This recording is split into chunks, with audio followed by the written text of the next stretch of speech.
কামপুৰত জাতীয় চেতনা দিৱস উদযাপন জাতীয় নায়কৰ উপাধি প্ৰত্যাখ্যান কৰিলে জাতীয়তাবাদী নেতা মতিউৰ ৰহমানে মই জাতীয় নায়ক নহয় মই দেশ মাতৃৰ সেৱক জাতিৰ চাকৰ অসমৰ খিলঞ্জীয়া জাতি জনগোষ্ঠীসকলৰ স্বীকাৰ নিজৰ মৰ্যাদা নিজৰ শাসন ক্ষমতা ঘূৰাই আনিবৰ বাবে অসম সন্মিলিত মহাসংঘই কাম কৰি গৈছে এই মন্তব্য অসমৰ বিশিষ্ট জাতীয়তাবাদী নেতা তথা অসম সন্মিলিত মহাসংঘৰ কাৰ্যকৰী সভাপতি মতিউৰ ৰহমানৰ আজি কামপুৰত অসম কেশৰী অসম সাহিত্য সভাৰ প্ৰাক্তন সভাপতি অম্বিকাগিৰি ৰায়চৌধুৰীৰ জন্মতিথিৰ উপলক্ষে সাহিত্য সামাজিক সাংস্কৃতিক সংস্থা ৰোড আৰু অসম জাতীয়তাবাদী যুৱ ছাত্ৰ পৰিষদৰ কামপুৰ আঞ্চলিকৰ উদ্যোগত আৰু কামপুৰৰ সকলো দল সংগঠনৰ সহযোগত অনুষ্ঠিত জাতীয় চেতনা দিৱসত উপস্থিত থাকি বিশিষ্ট জাতীয়তাবাদী নেতাজনে এই মন্তব্য কৰে কৃষক মুক্তি সংগ্ৰাম সমিতিৰ সভাপতি ৰাজু বৰাৰ সভাপতিত্বত অনুষ্ঠিত সভাখনত অসমৰ হিন্দু আৰু মুছলমানে অসম কেশৰী অম্বিকাগিৰি শপত লওক যে কোনেও বিদেশীক আশ্ৰয় নিদিয়ে সুৰক্ষা নিদিয়ে তেতিয়াহে অসম বিদেশী মুক্ত হ'ব বুলি মন্তব্য কৰে মতিউৰ ৰহমানে এই সভাতে মতিউৰ ৰহমানক জাতীয় নায়কৰ প্ৰদান কৰিছিল যদিও এই বঁটা সম্পূৰ্ণৰূপে প্ৰত্যাখ্যান কৰি তেওঁ উগ্ৰ ভাষণেৰে উদ্যোক্তাসকলকো সমালোচনা কৰে ৰহমানে জাতীয় শ্ৰেষ্ঠ সেৱক হিচাপে নিজকে স্বীকৃতি বিচাৰি জাতিৰ স্বাৰ্থত কাম কৰি যাব বুলি মন্তব্য কৰে যুৱ লেখক প্ৰমোদ বৰাই আঁতধৰা সভাখনত জোনটি লস্কৰৰ সাঁথৰ সফুৰা নামৰ গ্ৰন্থখনৰ উন্মোচন কৰে কামপুৰৰ জ্যেষ্ঠ সাংবাদিক তথা কামপুৰ মহাবিদ্যালয়ৰ প্ৰাক্তন অধ্যক্ষ সভাৰাম মজুমদাৰে অসম কেশৰীগৰাকীৰ জন্মদিনত এখনি গ্ৰন্থ উন্মোচন কৰিবলৈ পোৱাটো তেখেতৰ জীৱনৰ ডাঙৰ সাৰ্থক বুলি উল্লেখ কৰে আৰু এই সভাতে সদৌসম খিলঞ্জীয়া নাথ পৰিষদৰ উজ্জ্বল নাথ জাতীয়তা যুৱ পৰিষদৰ মুখ্য সংগঠক মবিন আহমেদ সমাজকৰ্মী পংকজ হাজৰিকা শিশু সাহিত্যিক দুলাল বলা সমাজসেৱক বীৰেঞ্চি বৰা কচুৱা তিনিআলি পৰিবহণ শ্ৰমিক সন্থাৰ সভাপতি ছয়দুৰ ৰহমান সমাজসেৱক অমৰজ্যোতি কলিতা অসম সন্মিলিত মহাসংঘৰ ৰাজ্যিক সংগঠক বিকাশ লস্কৰ আৰু কেইবাগৰাকীও গণ্যমান্য ব্যক্তিয়ে অসম অম্বিকাগিৰি ৰায়চৌধুৰী প্ৰতিকৃতিৰ সন্মুখত বন্তি প্ৰজ্বলন আদি কাৰ্যসূচী অনুষ্ঠিত কৰে এতিয়াও অসমৰ খিলঞ্জীয়া জাতি জনগোষ্ঠীসকলৰ স্বাধিকাৰ নিজৰ মৰ্যাদা হিত শাসন ক্ষমতা ঘূৰাই আনিবৰ কাৰণে অসম সন্মিলিত মহাসংঘই আমি কাম কৰি আছোঁ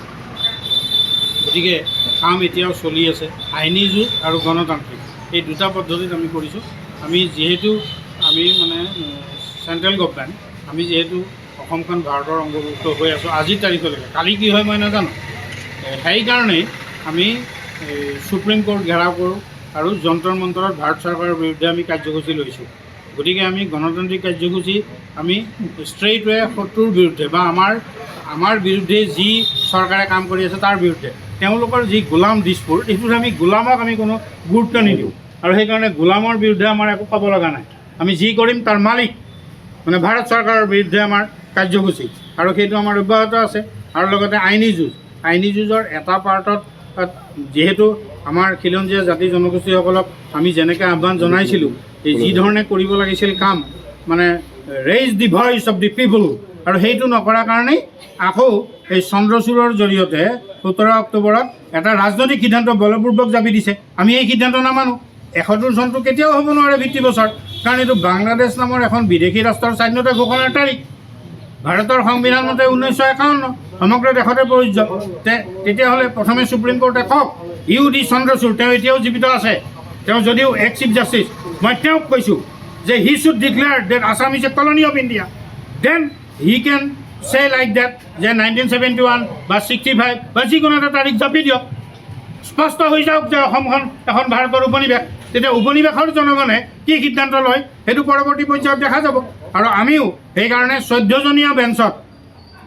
সুপ্ৰিম কোৰ্টৰ 14জনীয়া বেঞ্চত আমি আবেদন জনাবৰ কাৰণে সাজু হৈছোঁ আমি 14জনীয়া বেঞ্চক আমি আবেদন জনাম আৰু এই সিদ্ধান্তটোৰ বিৰুদ্ধে ই এক ৰাজনৈতিক সিদ্ধান্ত আৰু লগতে অসম ভূখণ্ডৰ হাজাৰ বছৰীয়া যিবোৰ খিলঞ্জীয়া জাতি জনগোষ্ঠী সেইবোৰ উজনি অসমত কিছু পৰিমাণে এতিয়া জাগিছে তেওঁলোকৰ নিজৰ ভুলটো স্বীকাৰ কৰিছে আহোম মৰাণ মটক কোচ কছাৰী এই সকলো গতিকে তেওঁলোকেও সকলোবিলাক পিটিশ্যন আৰম্ভ বুলি কৈছে এইটো এটা বহুত ডাঙৰ ৰূপত এখন আইনী যুদ্ধলৈকে গৈ আছে আৰু আমি দুইটা সমানে চলাম এটা আইনী যুঁজ আৰু গণতান্ত্ৰিক সংগ্ৰাম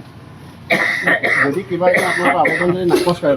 সেইটোৱে মই ক'লোঁ এইটো অসমৰ খিলঞ্জীয়া জনগণে সিদ্ধান্ত ল'ব বস্তুটো হৈছে কি বলপূৰ্বকভাৱে চৰকাৰ বা আইনে জাপিব আচলতে নোৱাৰে।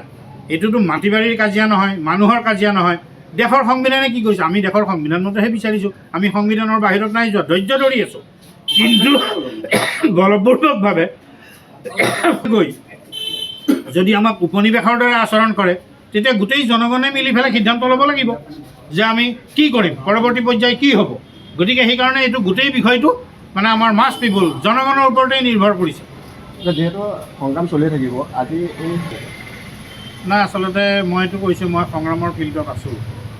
যুদ্ধ চলি আছে, এটা গণতান্ত্ৰিক আৰু আইনী যুঁজ শেষ হোৱা নাই, যথেষ্ট দীঘলীয়া হ'ব। তো এনেকুৱা এটা মুহূৰ্তত আচলতে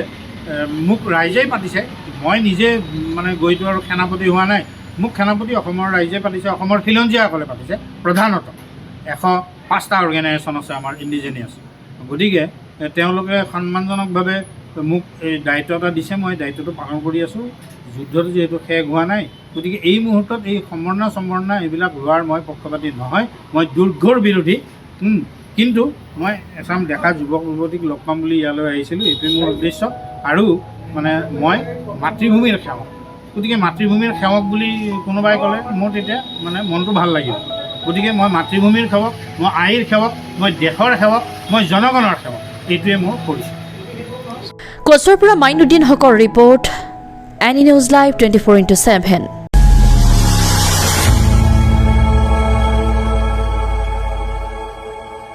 খবৰৰ আঁৰৰ খবৰ,